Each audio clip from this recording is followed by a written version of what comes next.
Fatherhood and Fitness. Today I'm going to be spending a little bit of time talking to you guys about the Garmin Epix Pro, talking about my thoughts over the last 6 months. So it's a 6 months review. Not going to get into the technicalities of all the specs and things like that. There's hundreds of videos on YouTube about that. This is just about my experience and my thoughts as a father trying to keep fit with this latest Garmin watch. I'm going to give you a little bit of an idea on what my thoughts are and then where I've come from and my journey with the actual watch itself. I've always been a Garmin fan. The first Garmin that I ever had was the Garmin Fenix 2. That was the first watch that I used to do triathlons, got me into fitness and running. We're talking many years ago because the Fenix 2 is quite old. And then I progressed through all the Fenix range. And my most recent Fenix was the Fenix 7. Then I decided I will give the Apple Watch Ultra a bit of a go. I used that for about, 3 months, and I just didn't like it. The main reasons why I didn't like it was it didn't have buttons, which is an absolute downer for me. And then also it doesn't have mapping capability. So I do a bit of trail running, and therefore I need a map that I can follow and figure out where I'm going when I'm in the middle of nowhere. The Apple Watch doesn't have that capability natively set into it. It has a great display, don't get me wrong. The display probably beats all the other displays on the market. However, it just didn't have that capability that I was after. So therefore, I went back to my Garmin. And then the Epix came out. So the Epix 2, the Pro, that came out. It is very similar to the actual Fenix itself. The only real difference is the fact that it has an AMOLED display, which is this bad boy right here.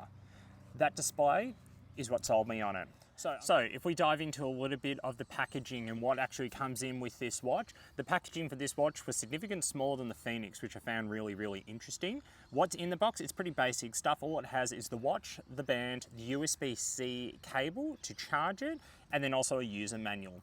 There's nothing really to it. It's a box. It has the equipment in there and that sort of thing. So the Epix comes in 3 sizes. The size that I have here is the 51mm. It comes in a 42mm, a 47mm, and a 51mm. I find that because I've got quite a fat wrist. Look at that, what Garmin tan. I've got quite a fat wrist, so therefore I've always gone for the bigger watch. It's also one of the reasons why I really liked the Fenix, because the Fenix was, at the time when I first got it, was one of the biggest, bulkiest watches that it has. Some of the main features of the Epix is the fact that it has its touchscreen. I always thought the touchscreen was going to be a little bit of a gimmick with the Fenix when that came out with the touchscreen, but then in the end I actually found that for the smartwatch capabilities, the touchscreen actually makes a bit of a difference. Like, you'd be surprised how often you're just swiping up and down on the screen. However, when you are working out, when you're running, hiking, swimming, those sort of activities, that's when you really want to utilize the buttons. So obviously the Garmin, or the Epix, has 5 buttons, 3 on the right and 2 on the left. The actual buttons are something that I use quite a bit. As funny enough, it has a flashlight on it. The flashlight itself, you can't probably see it here because it's daytime, but the flashlight itself, I always thought was going to be a bit of a gimmick. I never thought that I would use the flashlight. I was like, oh yeah, cool, that's great marketing. Funny enough, I use the flashlight every day. It is probably one of the most used features on this watch, is the flashlight. The Apple Watch, for example, has had a flashlight for many years now. However, it's something about this that you can direct it. You don't have to be walking around like that. You can just direct it, so it just works quite well, and it's easy to use. Double tap it, bang. Also, with the Epix Pro, it has the Garmin's latest heart rate monitor, which is the Garmin Elevate version 5. I think it does an absolute fantastic job. I have done many different tests with it, obviously using the Garmin heart rate strap, and then obviously just using this against obviously the Apple Watch as well. I find that it's within 1 or 2 beats compared to the actual strap. Yeah. Setting up the device is pretty basic. There's nothing really to it. It's a really, really simple process. You go into the app and then you just literally just follow the prompts. There's nothing to it. You just say what the device is, it picks it up, you enter your most basic details such as your weight, your age, if you're a male or a female, some basic information about what activities you do, how active you are. All right, now let's talk about some of the key features that we have with this watch that I absolutely love. Now, one of the big things that I like about it is that it is quite a large watch. As you can see, it is a big watch. This model, because of the band that I've got, it only weighs 75 grams. So you don't really feel it on your wrist, to tell you the truth. Like, it's light. That's what I like about it. The band itself only weighs like 5 grams. It weighs absolutely nothing. It dries instantly. It doesn't stink, which is really good for a nylon band. And it's also just a lot more comfortable, yeah? I was a bit skeptical about these Velcro straps falling off in the water when I'm running, when I'm working out. But to tell you the truth, I've never had an issue with this. It is quite strong. Like, that's me giving it a big pull and nothing is actually happening with it. So that was the actual band itself. Now the display is absolutely amazing. So it's a 1.4 inch AMOLED display. It only has 454 by 454 pixels, so it's not a huge resolution, but for a watch and at this size, it doesn't need to be all that big, to tell you the truth. Like, it's a pretty basic display, but it looks fantastic in the daylight when you're out on the trails. I have never had any issues trying to read it, even with sunglasses on, with direct sunlight. I can still navigate, I can see all the data that I need, so it's an absolute winner for me. I love having the always on display. It's always on just so you can kind of glance at it and you can see the data that you want, so i.e. like the time, the date, basic information. I normally get about 11 days with this. After 6 months, I'm still getting 11 days with it, which is absolutely amazing. That was one thing with the Ultra that I did not like at all, was the fact that I always had to charge it every night. It was an absolute pain in the butt. Whereas this, I can just keep it on, never take it off, hence the Garmin Tan. Never take it off, and it's always ready to go. It's an absolute beast of it. If you go into battery saver mode as well, so if the apocalypse happens, which I always joke with my wife, I could get up to 41 days. So right now I've got 10 days left on it. When I get down to about 2 days, that's when you start getting a little bit antsy. Why? I don't know, but you always do. I always find that I'm like rushing to charge it. It has fast charging too, so I can charge it from 0 to 100% in about an hour, which is absolutely fantastic. But it's just great because it lasts for so long. You don't really ever have to charge it. When I'm sitting at home at the computer, I can just plug it in and it's ready to go. The mapping on this watch is absolutely fantastic. It comes with all sorts of different regions that are already pre-installed on the watch. So I use it non-stop when I'm doing my trail runs. It's never let me down once. It's pretty easy to navigate. The user interface on itself is easy, and that's also because of the touchscreen display, so that makes it a little bit nicer as well. Garmin has also recently introduced Outdoor Maps Plus, so that is a subscription service. I have tried it. It actually really wasn't for me. So really all it does is it gives you satellite images of the map.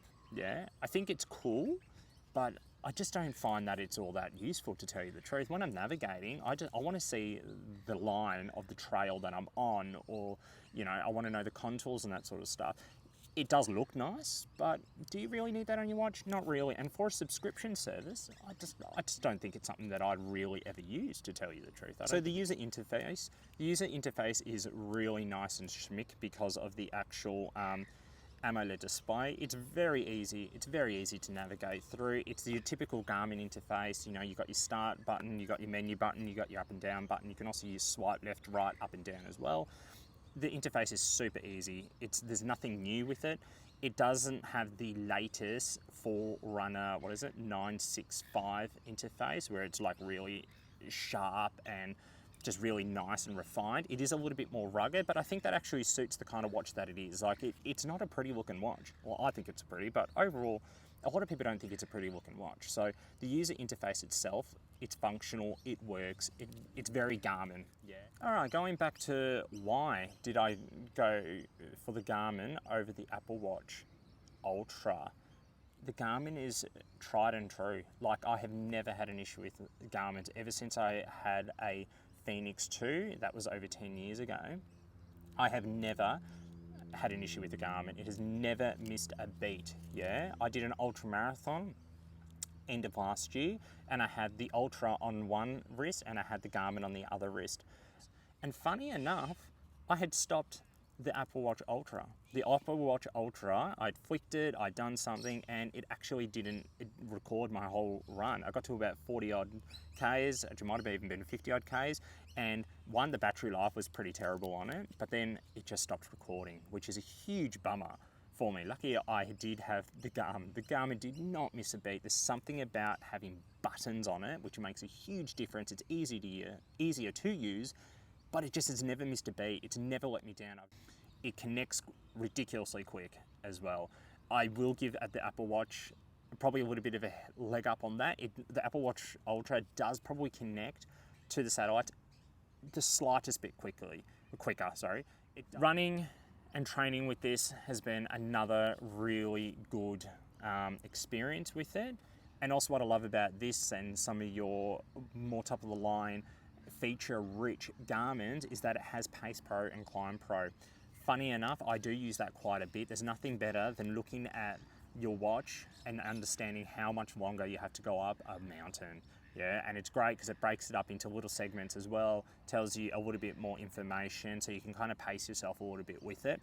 Pace Pro, I have used Pace Pro a number of times. Pretty much every marathon that I've done, I've used Pace Pro, and really that is only so I can ensure that I hit my goals. So if we talk about some of the pros and cons of this watch, one of the pros is its durability. The durability of this watch is just amazing. I get it, I smack it all the time and all sorts of stuff like that. You can see that it has a few bits and little nicks and stuff, but the screen itself has a little bit of a lip around the outside of it, so the screen itself is absolutely fine, has a few scratches, but that's fine. But the durability is absolutely amazing. The accuracy, have never had any issues with the accuracy. I can trust the Garmin. It is Garmin. It's a well-known brand around the world. I can trust it. We're never going to have any issues with it. The flashlight, absolutely love my little flashlight. It is the best thing in the world. I always thought it was going to be a gimmick. I use it every single day. You'd be surprised, especially having kids going into their room or whatever, even at night, trying to find where to plug in a phone or anything like that, or a device. Having that flashlight and just double tapping the button absolutely is a godsend. Absolutely love it. And the AMOLED screen, the screen is absolutely amazing. Absolutely love it. Definitely wouldn't go back to the Phoenix just because of the display itself. If we talk about a few of the cons, there's not a huge amount of them, to be fair. Some people may not like the rugged look of the watch. Some people think it's big and it's ugly. You can get the small one, but still, some people just go, it's not a good looking watch. It is a big watch. I absolutely love it, but you know, that's more of an opinion based things. Some maps don't come pre-downloaded on there, but again, that's more just an administration thing. You do have to go in, if you have something quite unique and you do want to add the maps in there, it isn't as simple as like its own Apple Watch where there's an app store and you can just do it all on the watch and it just downloads quite quickly. You do need you can do it on the watch, but it takes forever, but you do need to use Garmin Connect on your computer, so that can be a little bit of a pain in the butt.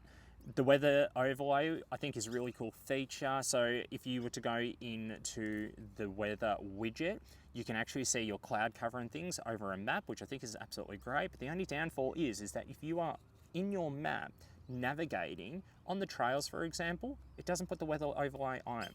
Not sure why. I don't know if it's a processing thing. Don't actually know. But yeah, that's a bit of a downer. And the other thing that is a bit of a con is the price point. So this device here cost me $1,800. So $1,849 for this model here. That is a ludicrous amount for a watch. But at the same time, here in Australia, the Apple Watch Ultra 2 is about $1,600, $1,650 anyway. So it's quite a lot of money for a watch. So you would only ever get this watch if you are super passionate about data, having the latest tech as well, and the latest Garmin, because it is one of their flagship models. But it is an absolute fortune and a lot of money. A lot of people would just not justify spending that much money on this watch.